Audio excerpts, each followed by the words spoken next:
Une patiente des urgences m'a demandé d'appeler son mari. Elle m'a dicté son numéro. J'ai composé les chiffres et le nom de mon mari est apparu sur mon écran. Je croyais avoir tout compris à cet instant. En réalité, ce n'était que le début. Si vous aimez les histoires qui vous tiennent en haleine jusqu'à la dernière seconde, abonnez-vous.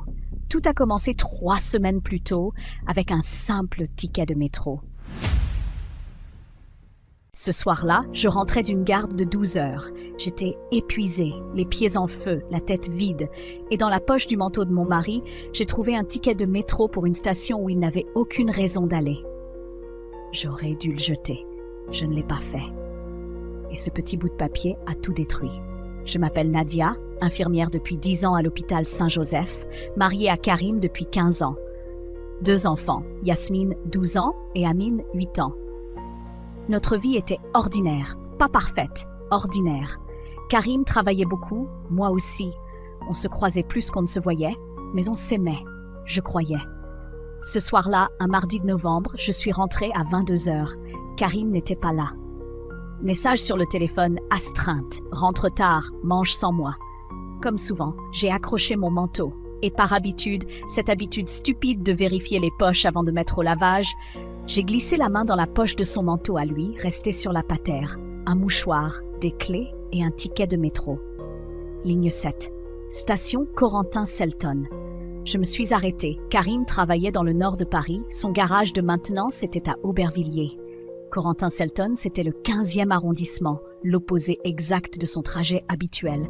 J'ai retourné le ticket, daté du vendredi précédent. Le vendredi où il m'avait dit qu'il était resté dormir chez son collègue Farid parce que la panne était trop longue à réparer. J'ai posé le ticket sur le plan de travail de la cuisine. Je l'ai regardé pendant 2 minutes. Puis je me suis dit, il y a forcément une explication. Je me suis couchée. Je n'ai pas dormi. Le lendemain matin, Karim est rentré à 7 heures, fatigué, barbe de 2 jours. Il m'a embrassé sur le front. Et là, j'ai tenu le ticket vers lui. « Tu es allé à Corentin-Selton vendredi ?» Il s'est immobilisé une seconde. Ticket. Oui, puis Farid il a habite souri. là-bas maintenant. On a pris le métro ensemble après le boulot pour aller ticket. manger. Oui, Farid habite là-bas maintenant. On a pris le métro ensemble après le boulot pour aller manger. Je croyais que tu étais resté dormir chez lui directement depuis Aubervilliers. Il a posé son sac naturel sans On a mangé accélérer d'abord. ni Et ralentir ses ensuite, j'ai gestes. dormi là-bas. Pourquoi tu gardes On ce a mangé ticket? d'abord et ensuite j'ai dormi là-bas. Pourquoi tu gardes ce ticket? Il me regardait avec ce sourire tranquille qu'il avait toujours. Ce sourire que je connaissais depuis 15 ans. J'ai posé le ticket. Pour rien. Je rangeais. Je rangeais. Il est parti sous la douche et moi, j'ai regardé ce ticket encore une fois avant de le glisser dans le fond de mon tiroir. Pas à la poubelle, dans le tiroir. Je ne savais pas encore pourquoi. Mon corps savait avant ma tête. 3 semaines plus tard, en faisant le lit, j'ai trouvé autre chose. Quelque chose qu'on ne peut pas expliquer avec un collègue et un dîner improvisé. C'était un Samsung noir, glissé entre le matelas et le sommier, côté Karim. Pas son téléphone habituel, il avait un iPhone. Celui-là, je ne l'avais jamais vu. Je l'ai pris. Écran verrouillé. Code à 4 chiffres. J'ai essayé sa date de naissance. Refusé. J'ai essayé la date de notre mariage. Refusé. J'ai essayé la date de naissance de Yasmine. Le téléphone s'est ouvert. J'avais les mains qui tremblaient. Pas d'émotion visible sur mon visage. 15 ans d'hôpital m'avaient appris à maintenir une façade quand tout s'effondre à l'intérieur. Il y avait des messages. Une seule conversation, avec un contact enregistré sous un prénom, Garage Lefebvre. J'ai ouvert. Les messages n'avaient rien à voir avec un garage. Les enfants te réclament. Quand tu rentres, Adam a eu 18 à son contrôle. Il voulait te dire lui-même. Tu manques à tout le monde ici, Adam. Un prénom que je ne connaissais pas. Les enfants. Au pluriel. J'étais toujours assise sur le bord du lit quand j'ai entendu la porte d'entrée. J'ai refermé le téléphone, je l'ai remis exactement où je l'avais trouvé, j'ai lissé le drap.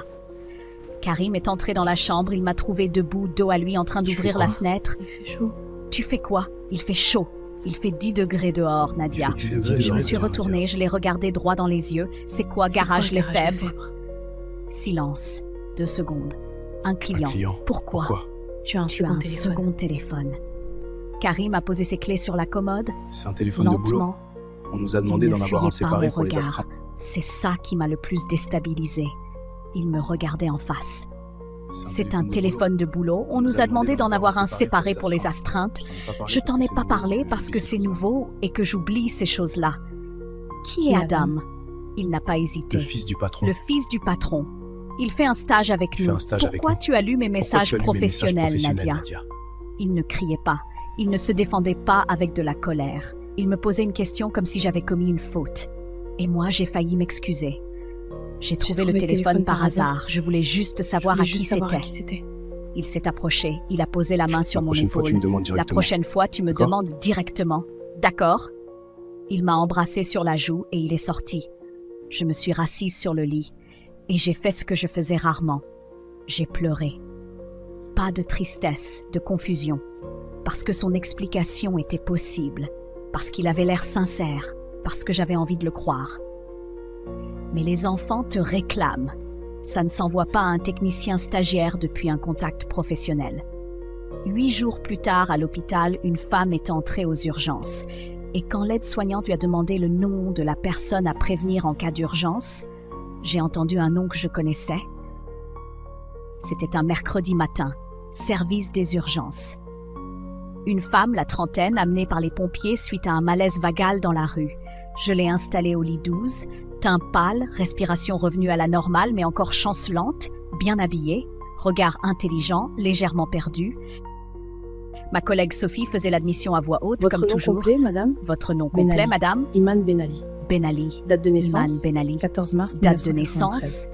14 mars 1993. Une personne à prévenir en cas d'urgence? Mon mari. Sans hésiter, la femme a répondu « Mon mari, Karim Benali ». J'étais à 2 mètres d'elle, en train de préparer une perfusion. Mes mains se sont immobilisées. Benali, c'était notre nom de famille, Karim Benali. Mon mari s'appelait Karim Benali.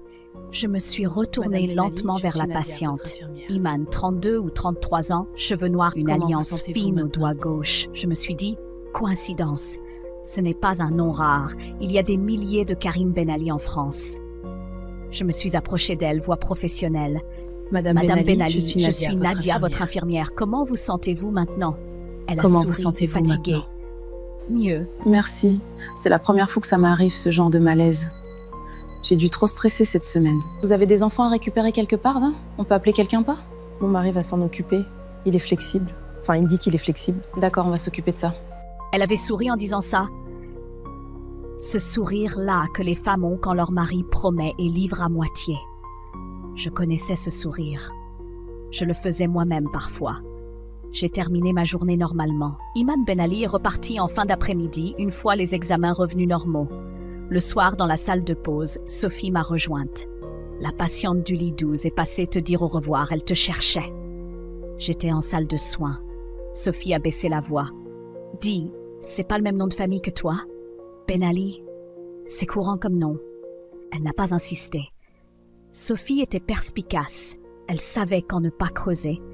Ce soir-là, en rentrant, j'ai cherché Karim Benali sur les réseaux sociaux, avec la ville, avec les filtres d'âge. J'ai trouvé un profil. Photo de profil, un homme de dos avec 2 enfants sur les épaules. Je n'ai pas vu son visage. Pas encore. Le lendemain, Iman Benali est revenue à l'hôpital chercher un document oublié. Et cette fois, elle avait une photo dans les mains, qu'elle voulait me montrer pour me remercier. Une photo de famille. Je l'ai regardée, et le monde a basculé. Iman est arrivée à 9 h du matin, souriante, une boîte de gâteaux dans les mains. Je voulais vous remercier. Vous et votre collègue, vous avez été tellement gentils hier. Sophie a pris la boîte avec un grand sourire. Moi, j'observais Iman. Maintenant que je la regardais autrement, plus attentivement, je remarquais des choses. Sa façon de parler, posée, ses mains soignées. Ce quelque chose de solide et de fragile à la fois dans son regard. Elle a sorti son téléphone. C'est bête, mais j'ai voulu vous montrer. Hier, j'ai appelé mon mari. Il est venu me chercher avec les enfants. On a mangé tous ensemble après. Parfois, il faut un petit malaise pour se retrouver. Elle a ri doucement. Regardez comme ils sont beaux, mes 3 hommes. J'ai pris le téléphone. La photo avait été prise dans un parc. Une lumière de fin d'après-midi. Iman souriante, 2 garçons accrochés à ses bras. Et un homme. Un homme que je regardais tous les matins depuis 15 ans. Karim, mon Karim. Même visage, même mâchoire, Même façon de tenir les épaules légèrement inclinées vers la droite. La cicatrice fine au-dessus de l'arcade gauche, celle qu'il s'était faite enfant en tombant d'un vélo. Ma gorge s'est fermée. Le téléphone pesait une tonne dans ma main. Sophie a regardé par-dessus mon épaule. Qu'ils sont mignons. Ils ont quel âge? Adam a 13 ans et Samy en a 9. Adam, le prénom du message. Et votre mari, il fait quoi comme métier? Technicien de maintenance. Il est souvent par-ci, par-là. Vous savez ce que c'est. Un soupir léger. Mais il est là quand ça compte. J'ai rendu le téléphone. Je ne sais pas comment mes mains ne tremblaient pas. Il a l'air bien. Vous avez l'air d'une belle famille. On essaie. Iman a rangé son téléphone. Bon, je vous laisse travailler. Merci encore, vraiment. Bon, je vous laisse travailler. Merci encore, vraiment. Elle est repartie. Sophie s'est tournée vers moi. Ça va? Oui. T'es blanche.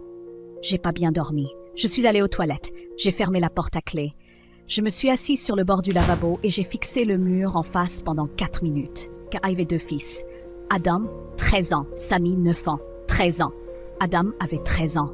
Yasmine, ma fille, en avait 12. Ce qui voulait dire qu'Adam, l'autre fils, était né 1 an avant Yasmine. Karim avait une autre famille avant même que je tombe enceinte.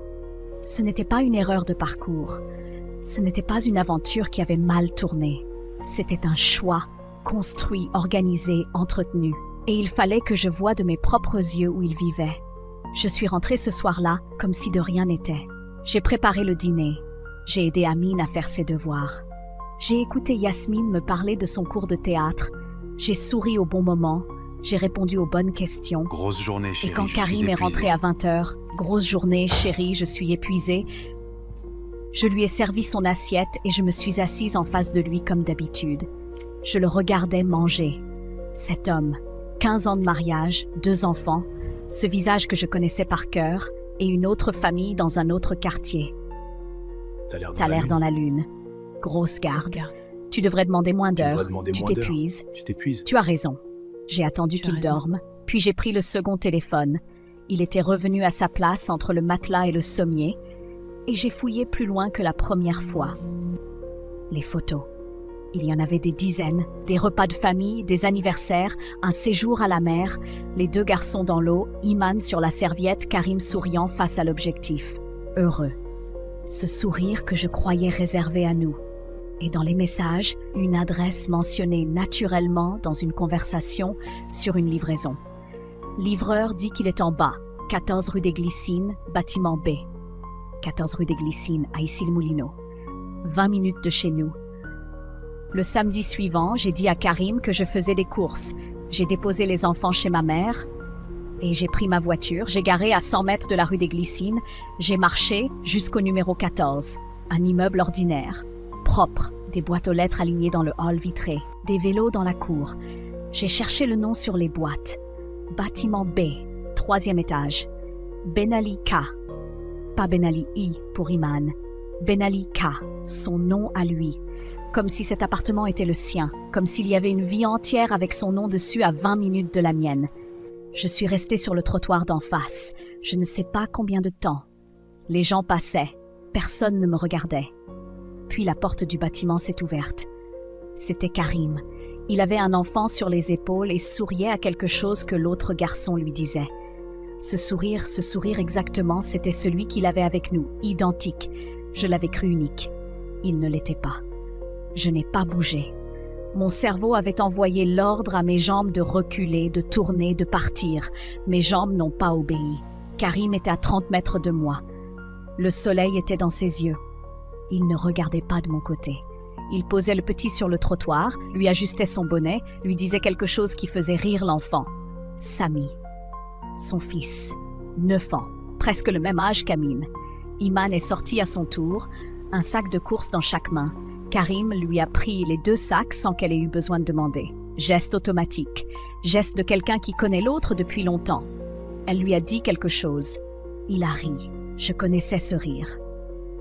Ils ont tourné au coin de la rue ensemble, les 2 garçons devant, eux derrière, comme une famille qui va faire ses courses un samedi matin. Comme nous le faisions.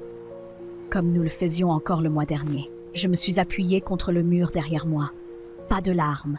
J'avais dépassé les larmes. Ce que je ressentais était plus profond.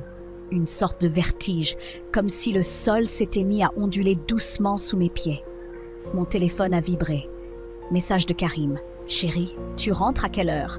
J'ai prévu de passer voir ma mère cet après-midi. » Sa mère, qui habitait à Vincennes, à l'opposé d'Issy-les-Moulineaux. J'ai regardé le message, j'ai regardé le coin de rue où il avait disparu. J'ai regardé le message à nouveau, et pour la première fois depuis le début, j'ai compris l'architecture complète de ce mensonge. Ce n'était pas une aventure cachée, ce n'était pas une erreur qui avait duré. C'était un système, 2 familles, 2 histoires, 2 vies parallèles, gérées avec une précision chirurgicale depuis des années. Sa mère était une case dans un planning. Grosse astreinte est une case dans un planning. Je rentre tard était une case dans un planning. Nous étions toutes les deux, Iman et moi, des cases dans son planning. Le soir, en rentrant, j'ai croisé Yasmine dans le couloir. Ma fille de 12 ans m'a regardée avec ses yeux trop attentifs pour son âge. Elle a baissé la voix pour que son père n'entende pas depuis le salon. « Maman, ça va ? » ?»« Oui, pourquoi ? Tu fais une tête bizarre depuis plusieurs jours. »« Je suis juste fatiguée, ma grande. » Elle n'a pas lâché mon regard. « C'est papa ?» Je lui ai embrassé le front sans répondre. « Va faire tes devoirs. » Yasmine est repartie sans insister, mais elle s'est retournée une fois au bout du couloir. Et son regard m'a dit qu'elle savait, pas quoi exactement, mais qu'elle savait que quelque chose se brisait en silence dans cette maison. Je devais parler à quelqu'un. Pas à ma mère, elle aimait Karim. Pas à Sophie, je ne voulais pas que ça sorte de l'hôpital. Il me fallait une personne qui connaissait Karim depuis l'intérieur. Et cette personne existait. Je l'avais évitée pendant des années parce qu'elle m'avait toujours mise mal à l'aise sans que je sache pourquoi. La tante Rama. Rama habitait un pavillon en banlieue, entouré jardin trop grand pour elle seule depuis que son mari était parti. 62 ans, dos légèrement voûté, regard d'aigle. Elle m'avait ouvert la porte sans surprise, comme si elle m'attendait. Nadia, entre. Elle m'a servi du thé sans demander si j'en voulais. Elle s'est assise en face de moi et elle a croisé les mains sur la table. Tu as trouvé quelque chose. Ce n'était pas une question. Vous saviez? Vous saviez. Depuis combien de temps tu sais, toi? Depuis combien de temps tu sais, toi? 2 semaines. Une pause. Vous saviez depuis quand? Vous saviez depuis... Elle a pris le temps de répondre. Dehors, le jardin était gris. Novembre. Les arbres dépouillés. Depuis le début, Iman est venu me voir avant vous. Karim l'avait amené me présenter quand ils s'étaient mis ensemble, avant même votre mariage à vous deux. Avant même votre mariage à vous deux. Avant notre mariage. Oui. Oui. Et vous ne m'avez rien dit. Et vous ne m'avez rien dit. Sa voix ne tremblait pas, mais elle pesait. Il m'avait demandé de me taire. Il m'avait dit que c'était compliqué, que ça allait s'arranger. J'ai attendu que ça s'arrange. Ça fait 15 ans. Ça fait 15 ans. Je sais. Je sais. Le silence entre nous était lourd, pas hostile. Lourd. Le genre de silence qui contient trop de choses pour être comblé par des mots. Iman sait, elle, qu'il a une autre famille. Rama a fermé les yeux une seconde. Non, elle croit être la seule. Elle l'a toujours cru. J'ai posé ma tasse. Il y a autre chose. Il y a autre chose, n'est-ce pas? Vous avez commencé à parler et vous vous êtes arrêté. Elle a regardé par la fenêtre un long moment, puis elle a repris. Karim a des dettes depuis longtemps. Des gens à qui il doit de l'argent, pas des banques. Des gens qu'on ne rembourse pas en retard sans conséquence. Le genre qui oblige à se rendre invisible. 2 adresses. 2 noms sur 2 baux différents. 2 vies qui se superposent pour que personne ne sache exactement où il est, où il dort, ce qu'il possède. La vérité s'est posée sur moi comme quelque chose de froid et de définitif. Il nous a utilisés, toutes les deux, pour se cacher. Rama n'a pas répondu. Elle n'avait pas besoin. En sortant de chez tante Rama, j'avais dans la tête une certitude. Iman devait savoir. Pas pour lui faire du mal, parce qu'elle était en danger, elle aussi. Mais comment approcher une femme dont le mari est aussi le mien? Je l'ai retrouvée parce que je croyais être un hasard. En cherchant son nom en ligne, j'avais trouvé qu'elle était institutrice à l'école primaire Voltaire, à 10 minutes de l'hôpital. Un mardi matin, à la sortie de ma garde, je me suis postée au café en face. J'avais commandé un café que je n'ai pas bu. J'attendais. À 8h20, je l'ai vue arriver. Manteau bordeaux, sac sur l'épaule, démarche rapide de quelqu'un qui est presque en retard. Le jeudi, à la sortie des classes, elle est passée devant le café. Je suis sortie.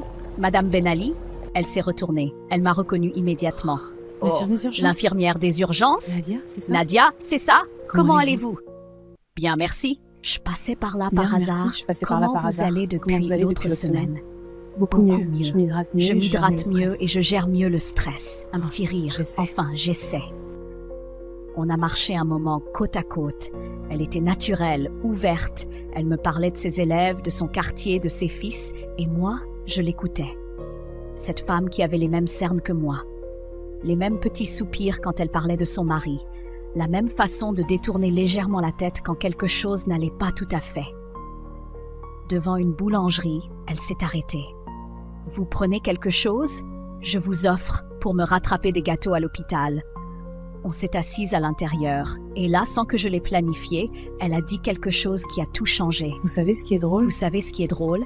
Vous avez Vous avez le le même même nom nom de de famille que moi. Ben Ali. Ben Ali. Je l'avais remarqué sur votre badge à l'hôpital. Oui, c'est courant. C'est courant. Mon mari dit toujours qu'on est Mon peut-être mari de la dit même toujours famille au qu'on est loin. peut-être de la même famille Elle au a loin. souri. Il dit des choses comme ça pour Il faire dit de des choses comme ça l'humour. pour faire de l'humour. Elle avait dit ça légèrement. Mais ses yeux, une fraction de seconde, avaient eu ce voile, cette chose imperceptible que les femmes ont quand quelque chose dans leur couple ne va pas et qu'elles ont appris à ne plus le montrer. Je connaissais ce voile. Je le portais moi-même. J'ai posé les mains à plat sur la table. Iman, Iman, il faut que je vous dise quelque chose. il faut que Et je je vous dise voudrais quelque que vous chose. m'écoutiez jusqu'au bout avant de répondre. Et je Son voudrais que vous sourire a m'écoutiez changé de jusqu'au bout avant nature. répondre. Pas disparu, changé. D'accord. D'accord. Et j'ai commencé. Je lui ai tout dit, en 10 minutes, sans baisser les yeux. Quand j'ai eu fini, Iman n'a pas crié. Elle n'a pas renversé sa tasse. Elle a juste fermé les yeux très longtemps et quand elle les a rouverts, elle a dit « Je savais que quelque chose n'allait pas. Depuis des années. Je ne Depuis voulais des pas années. savoir quoi. » Puis son téléphone a Je ne sonné. voulais pas savoir quoi. C'était Karim. Il cherchait Iman et il était devant l'école. On s'est regardés. Son téléphone sonnait sur la table entre nous. Le prénom Karim s'affichait en Il grand est sur dehors. l'écran. Il est dehors. Je sais. On n'a pas eu besoin de se concerter longtemps.